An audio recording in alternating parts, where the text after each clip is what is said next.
Well, welcome to the Lead Like Jesus Zoom and podcast. I'm Karen Conley, and welcome to our first opportunity to bring our conversations to you with video. So we are really excited at the Lead Like Jesus ministry to have this opportunity, and we have one of our favorite guests on to help us enter the world of the video podcast.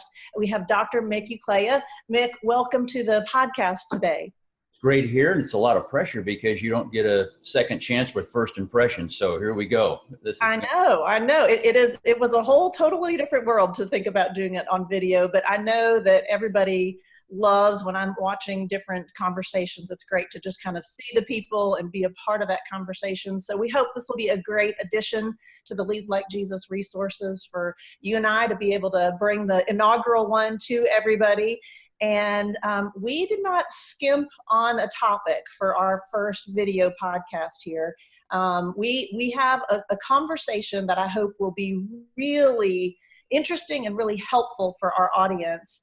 And for those of you who have been around Lead Like Jesus for a long time, you know Dr. Ukleja and all of his accomplishments. He has been on the podcast before, is just an integral part of this ministry. He is also the president and founder of TraQ and has written 3 books. And Mick, I'm so excited because we're going to talk about one of your books today that I was not aware of. And when they introduced this resource to me and I've been reading it, I thought, there's another layer to Mick Ukleja and his talent and depth that he is going to share with the world. It's going to help all of us become better people.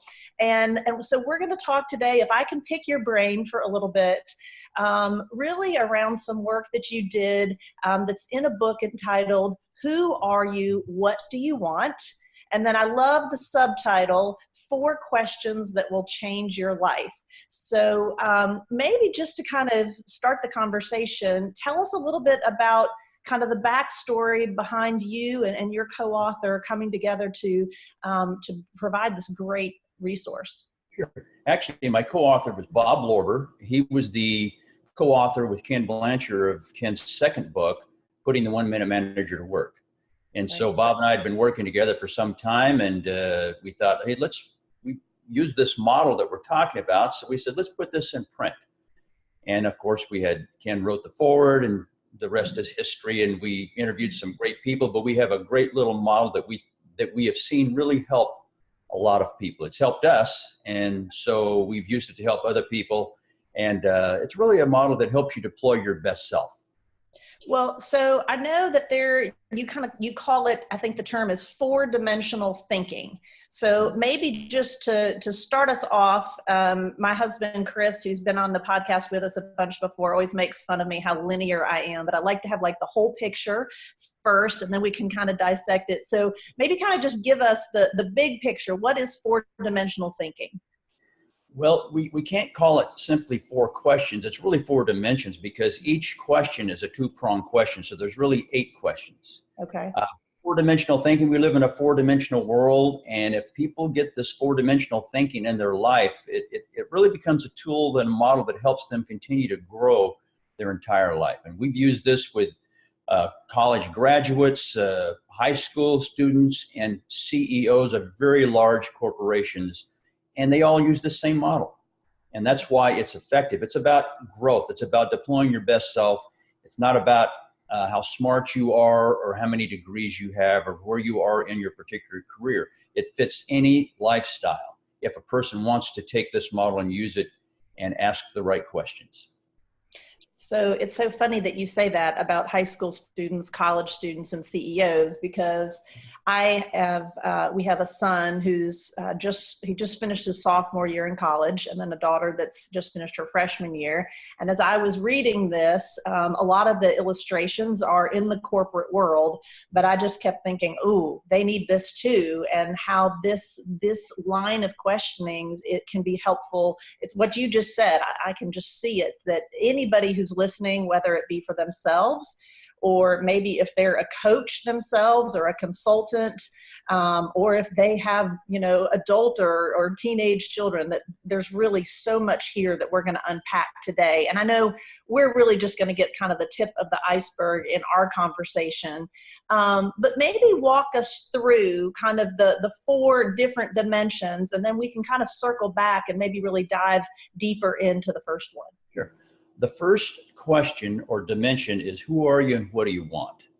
And it's so important because a lot of people don't take the time to stop and really reflect who they are and what is it they really want in life. They're living out somebody else's script, and they're chasing things, but not really pursuing what they really truly want in life. So the first one's very important because you discover that when you discover who you are, and what you want tends to show up. So that's the first dimension. The second dimension, it's about vision too for your life. The second dimension is, where are you and why are you there? This is a little tougher.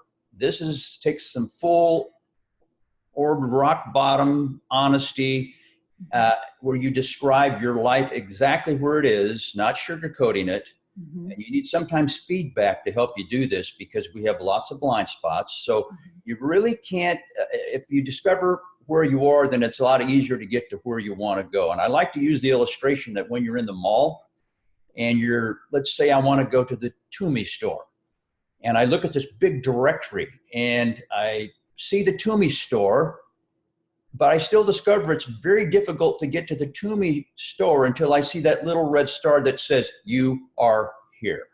Absolutely. So you discover, if you know where you are, it's a lot easier to get to where you want to go. And it also creates a vision.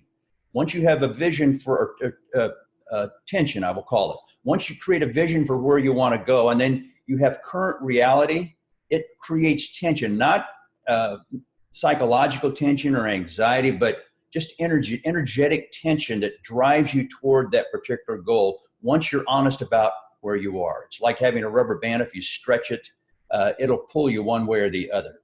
So once you establish that vision, who am I and what do I want? Where am I and why am I there? Then we go to the third dimension, which is, what will you do and how will you do it? Because we discovered that when our dreams collide with reality, reality wins. So therefore, you need to have a plan. So this is all about a plan of how you're going to get to where you want to go. What kind of skills do you need? Setting goals, these kinds of things. Do I need some attitude changes? Do I need some more skill sets? Do I need to take care of some of these blind spots in my life? The fourth dimension is very important as well, and that is, who are my allies and how can they help? Because nobody gets to where they want to go by themselves. We can be independent or we can be dependent or independent, or it's really best to be interdependent. Not codependent, but interdependent. And there's a difference there. And as Ken would love to say, none of us is as smart as all of us. This is where we get to where we want to go using the mentors in our life. And we have upward mentors, we have downward mentors, we have mentors that are direct, we have mentors that we've never met, but I know about them and I follow them. We have side mentors. I will call some friend mentors, others will be sandpaper mentors, and we can learn a lot from them as well. As my grandfather used to say, look for the vitamin in the manure pile. Even if somebody's being critical, just be curious about it. Don't get defensive and look for the kernel of truth. You don't have to buy the whole thing, but there could be something in there of value. And that's not easy to do unless you understand how important this model is. Who are my allies and how can they help? And nobody gets to where they want to go by themselves. So who needs to be on your team? Who's on your team that's helping you? Who needs to be on your team that's not there now? And so all of this works together, and that's our four-dimensional model in a nutshell. Well, there's so many aspects of it that just resonate with just my own personal experience in coaching other people, that I love all of it. And I know we're really not going to probably have as much time to elaborate on, especially that fourth question, who are your allies and how can they help?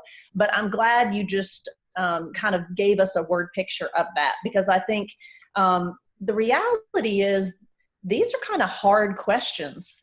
This is not like, oh, I'm in a restaurant, I've got my napkin and I'm going to jot a few things down. These are like, no, I really need to go find a place to be by myself, to really ask some tough questions. You mentioned the blind spots. And so I do want to, as we continue this conversation, really encourage everyone to remember that fourth one, because none of these things are we going to accomplish in isolation. And as you go through those questions and you're coming up with those answers, Mick, tell me just maybe from some of your experiences, how you've seen what someone maybe has pulled out of them in answering these first three questions. How vital is it that they have that fourth one answered in order for there to be some sustained success? Well, it's very important, because they're the two strongest forces in life are the force for togetherness and the force for separateness. Mm. And we keep those in balance. If we're too separate, then we're independent. We cut off our feedback loops. Learning is really truncated at that point. Mm-hmm. If we're too connected, or in other words, too together, then we get dysfunctional. We live our lives through other people. So there's a great balance of knowing where I end and others begin, and having people in our lives that are friends that will give us honest feedback and say, Mick, you're blowing it. Or Mick, you come off this way and you don't realize it in a meeting. And rather than me jump all over them and say, you know what, how dare you talk to me that way? I need to say thank you, because the wounds of a friend are more faithful than the kisses of the enemy. And this works whether you're a Christian or not. We need feedback, honest, rock bottom, unlacquered, not lacquered, or varnished, unvarnished, I guess is the word I'm looking for, feedback, where, give it to me, bark and all. Mm-hmm. Mm-hmm. That's where you're going to learn the most, and say, I want to thank you for that. And I even teach our people, when somebody gives you feedback, and I make the whole group practice it, you need to smile, say thank you, and then all together, because I love feedback. Become curious. And if you do that, you will become a stronger person internally, but you're going to also expand in terms of your own life. And people will admire you for being open and honest like this. Because, by the way, they all know it anyhow. Right. Okay? They're telling each other, but you want them to tell you.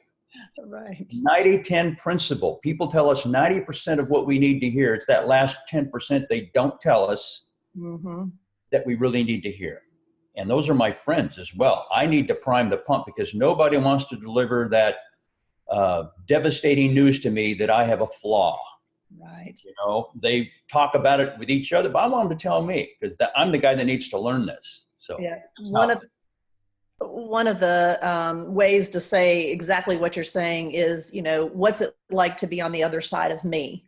And to open, as they're going through these questions, and you tell me, as I looked at the questions, it felt like, that first one in particular, who are you and what do you want? That's something you need to get alone and really answer, not to have the influence of the world at your feet, but to really just go, okay, who am I? How did God make me? What are my strengths? Where have I seen success? What's easy to me that's difficult to other people? All of those kinds of questions. That is maybe that independent piece. But you're right. We have those blind spots, and we need to invite people in that can really actually encourage us, because to the other extent, sometimes, we need people to tell us, look, you come across as a real jerk. You might think that you're nice, but that's not what everybody else is saying. But to the same extent, sometimes we also are really down on ourselves, and we need someone to go, wait a minute, you really offer a lot. So that is such a good point. We have these, I call them mental models that we have in our heads, and they're like heuristics. They help us function in life, because at any given moment, we're taking in 11 million bits of information, but we can only process about 40 of them. So we create these, what they're called cognitive shortcuts, so that there are preferences, and that's okay. because they're preferences, but sometimes they can turn into biases because they're not true. And our mental models become stale, even how we view ourselves. And so we need to update them from time to time. And the way we do that is through either reflection, through some heavy duty questioning, or oftentimes it comes through a crucible where we're hit upside the head with something and it forces us to stop and take the mask off just a bit and really analyze where we are. So yeah, those are very important. So Mick, I'm thinking about somebody who is, watching this or listening to this podcast, and we are talking about these questions that are really deep. They're really, okay, are you willing to, you're not going to just jot these down or remember the answers in your head. What would you say to that person that's, maybe they are, in their career, they're on their path, and that's where they are in life and they're doing their thing. Why would you say it would be worth their time in the craziness and busyness of everybody's lives for them to step back and go, you know what, these 4 questions, these 4 dimensions are worth me spending a weekend really contemplating? What would you say to them? I would say this, these 4 questions aren't just for beginners. These 4 questions are for people that are interested in growing and continually growing. Like a John Wooden said on his 96th birthday to me, I asked him, why are you so enthusiastic, Coach, about life? I was interviewing him. And he said, Mick, the moment your past becomes more exciting than your future is the day you start to die. And he says, I've got to get out of here pretty quickly because I have 15 coaches coming from the Midwest I need to interview. So he's a 96-year-old man that still uses this. He's passed on at 99 and a half years of age, but he used this model. In fact, he used he used it sort of intuitively because some people are already doing it intuitively. Mm-hmm. And then this gave him a framework where he said, this is really good stuff. So he actually was one of the endorsers on the book. But he's 96 and he's very successful. 30 years after his 10 national championships, he's still growing as a man. So everybody needs to ask these questions. It's been said, it's not what you know, it's who you know. But more importantly, it's not who you know, it's who you are. So what this does is get to the core of who you are and make sure that your trajectory is going in the right way so that you are growing where you want to grow, so that when you get to wherever you are, you discover that your ladder's not up against the wrong wall, the one that you've been climbing. Mm-hmm. So this helps everybody.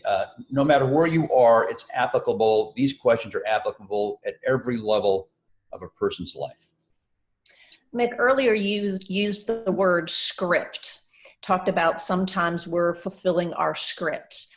Elaborate on that idea. How do you see people maybe fulfilling a script instead of their best self? Yeah, well, what they do is they live out somebody else's life. What is it somebody else wanted for them? And what are they doing that other people wanted them to do that perhaps maybe they themselves, if they really stop and reflect, don't want to do that? And so we call it being authentic. The word authentic comes from the word author, which means you're the author of your own life. And so these questions, this model helps you become a more authentic person as well, where you're the one writing the script. You're not trying to disappoint people, but you're not going to go through life living out somebody else's agenda. You're going to be living out your own values according to your own strengths, your own personality, your own experiences, your own passions in life. And you're going to be a lot better off as a servant, helping other people if you do just that. I love that. And you're right. And, you talked about this being applicable at every stage of life. I think it is so good to just, even be strategic to schedule, whether it's annually or every couple of years. I know people making 5-year plans or 3-year plans or whatever it may be, to really say, okay, when I was 25, this is what I thought I wanted life to be. And I began that journey. But if you never stop in that process to go, okay, is that still what I value? Is that still the best use? Like you said, we only get one life. And so I can't emphasize enough how valuable I feel like these questions are. I wrote down a few quotes from the book that I just wanted to share with our audience, and then maybe have you a little bit elaborate on even more, maybe go a little bit more granular of some of the questions that would be asked in that under that first dimension that we could elaborate on. But I thought this was a quote that you had from William Barclay. There are two great days in a person's life: the day we are born and the day we discover why. And I just, when I read that, I don't know if I missed that quote in my first 45 years of life or not, but I was like, wow, that is so true. And how many of us spend our lives just doing what we think everybody else expects us to do. Talk to us a little bit about those questions. One of them that I pulled out was, describe the life I lead today. What is my purpose? In that question, what would you suggest to that person that is going to sit down and answer that question, of the things that how they'd even go about answering that question? Yeah, I think you sit down, and it takes time, by the way. Reflection is a very important thing to do. And if we go through life and don't ask questions and reflect, you can't reflect without asking questions. Am I doing what I'm supposed to be doing? Am I doing what I really love doing? Am I making a difference in people's lives? I think, you need to ask yourself, what brings meaning to my life? What is it that brings meaning? What does truly bring meaning to my life? My niece, can I just give an example here very quickly? Of course you can. My niece, my nephew went to Princeton, and he married this girl who became my niece-in-law. Anyway, I did the wedding at Princeton Chapel. Then she won the history award. And she's she's a quiet little thing. And, we kind of lead her around and lead her into the Starbucks and help her get her, it's really funny. But anyhow, she's a bright girl. Then she goes to Georgetown, gets her law degree. Now she's working in New York. She's miserable. She hates it. It's like an iron cage.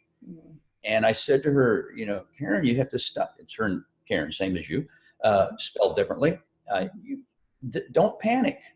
What is it that you really want to do? And she went through this model. And she says, I love teaching. So I'm in the wrong spot. I says, maybe this is an internship, because what do you love teaching? Well, she ended up getting her PhD from Berkeley in legal history. And I said, Karen, do you see that this 2 years you've been here in this so-called iron cage has become an incredible internship for you to give you credibility as you go out now and teach legal history, because you've been an attorney for 2 years as well? Mm-hmm. Oh my gosh. It, just sort of opened up her eyes, and it kind of helped her put her whole package together and what she really enjoyed doing. And by the way, this doesn't mean people have to change jobs. Sometimes they just find more meaning in the job that they already have, because they're now asking the right questions and get really excited about what they're doing and even more engaged in the job that they already have. So I don't know if that helps at all, but that's.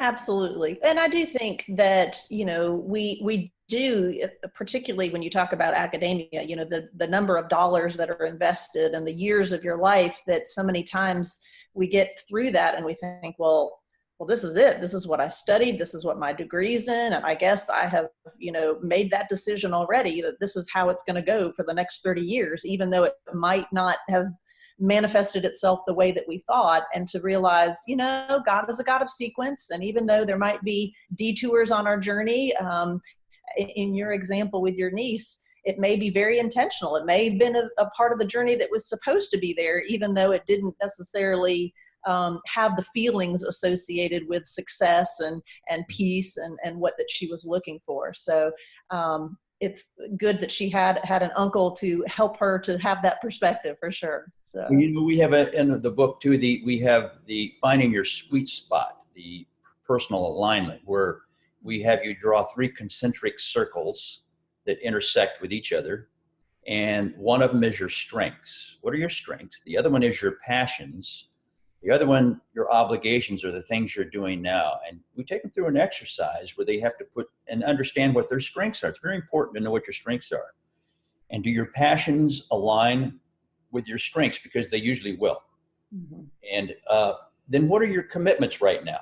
Your passions and strengths oftentimes don't change a whole lot, but your commitments do. You have more leverage on that. And as you put down all your commitments, where in that circle where they all intersect, what are the obligations, your strengths and your passions in that sweet spot? And what can we do in your life to help expand that sweet spot so that they're more in alignment? They're never going to be perfect, okay? There's no such thing as a perfect job, but you're doing God's perfect will. But there's things about jobs that we don't like. But is it the main thing about that job? Is it a part of our strengths, our passions, and the things we're doing? Do they align? Are they a part of that concentric circle, that sweet spot as well? And I think that's important. It's a good model for people to see. And then they can actually see, what are the things I'm doing that don't fit? Mm. And you don't automatically go out and change those overnight, but you begin a process to do this. You at least now have clarity on where you want to go. And clarity breeds confidence. Mm. And confidence breeds courage. But it starts with clarity.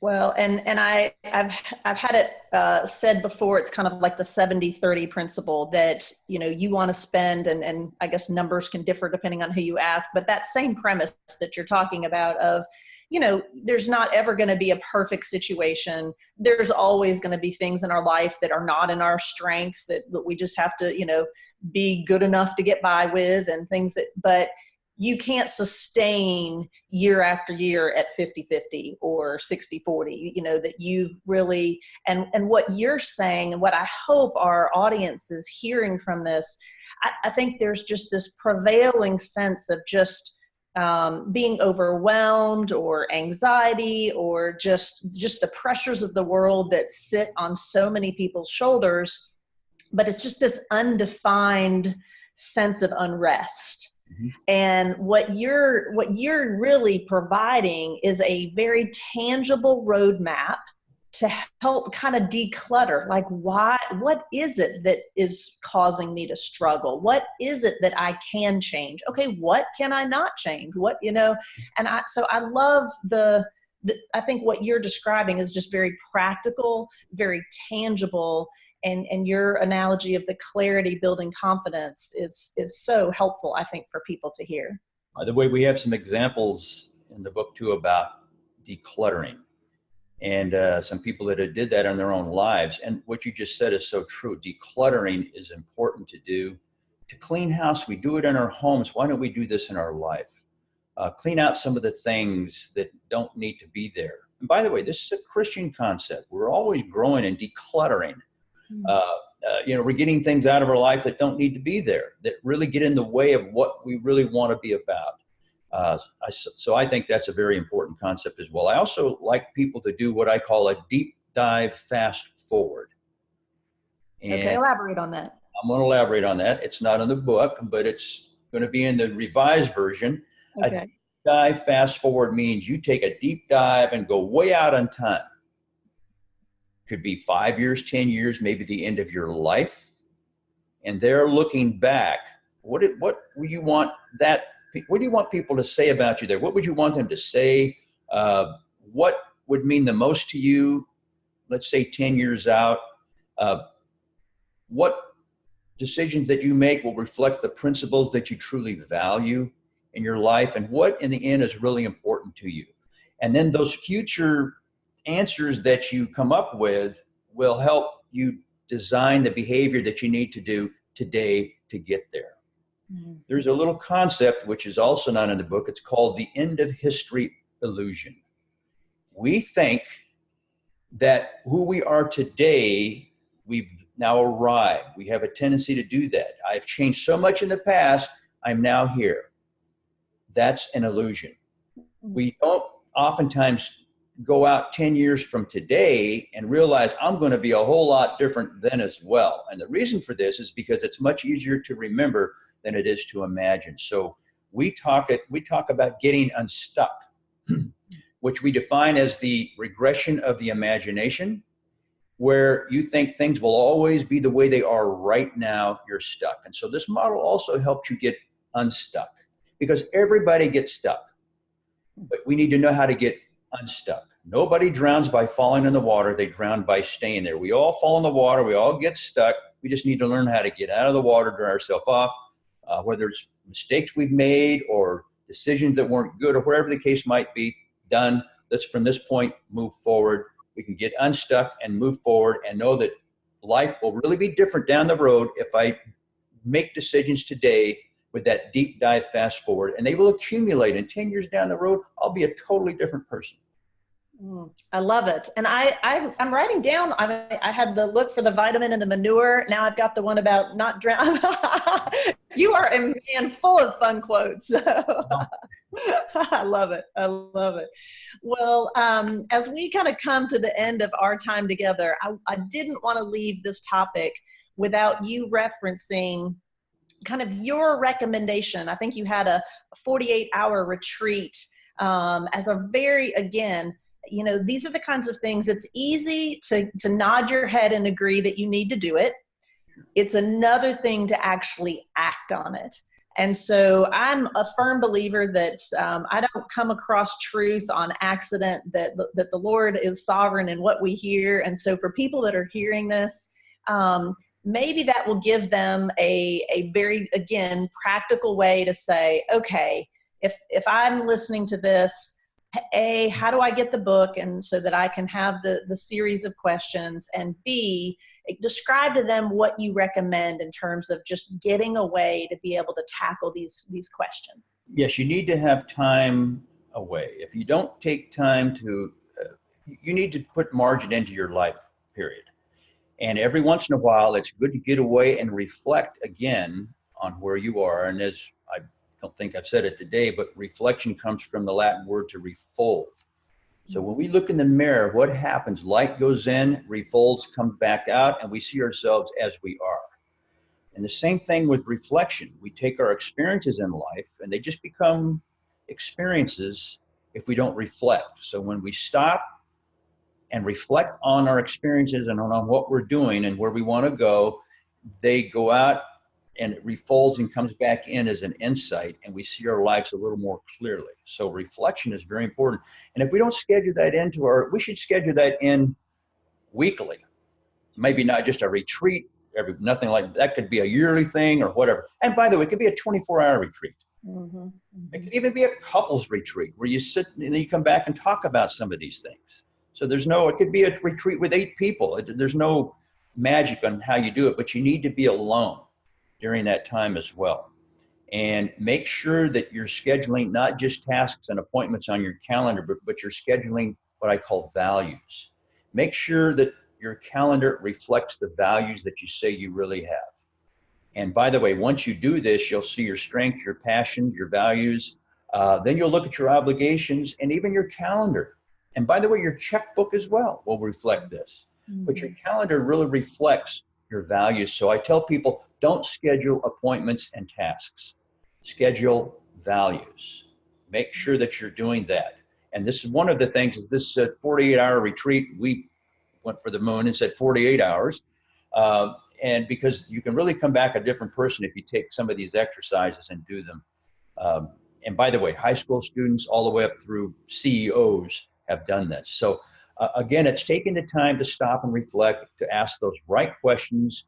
You want to know, what kind of person am I becoming and how far will that person take me? And that's very important to ask myself.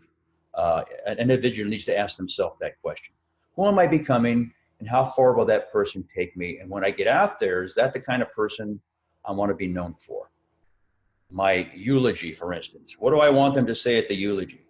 Oh, he wanted me to bring in the medals and trophies. No, you want people around you that you love. It's all about relationships. I'll say this one more thing. I don't want to get off topic here, but everybody talks about the future of work, for instance. They talk about technology, artificial intelligence, algorithms. It's less about, the future of work is less about technology and artificial intelligence and algorithms, and a lot more about people and how we manage and lead them. You can't do that unless you lead yourself first.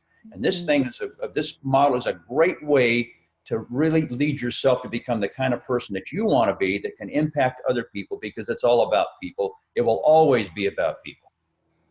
Well, Mick, we can't thank you enough for just bringing this into our focus. For anybody who's watching or listening that wants to get their hands on this resource, what's the best way for them to do that? Let's keep this simple for them, since they know about Lead Like Jesus. Okay. I will shoot if people want the book, I'll send a bunch of copies to Lead Like Jesus office, and perhaps they can do with them what they would like to do. How about Perfect. that? That sounds like a great plan. So if you would like more information on Mick's resource or on Lead Like Jesus, the ministry, please go to leadlikejesus.com. And go ahead, Mick. I was going to say, and I'll even make one more statement here, and all the proceeds from the book, they can go to Lead Like Jesus as well. Well, I tell you what, we should have you on the video cast more often. That's right. Hey, we can't thank you enough. Thank you for who you are and just the what you reflect and what hope and encouragement you bring to this generation through all the work that you do. And our best from, I'm in Atlanta, you're in sunny California, and to wherever someone might be listening to this, we hope you've enjoyed our first video cast, and go to leadlikejesus.com for more information. All right, take care. Thank you. Good to be here.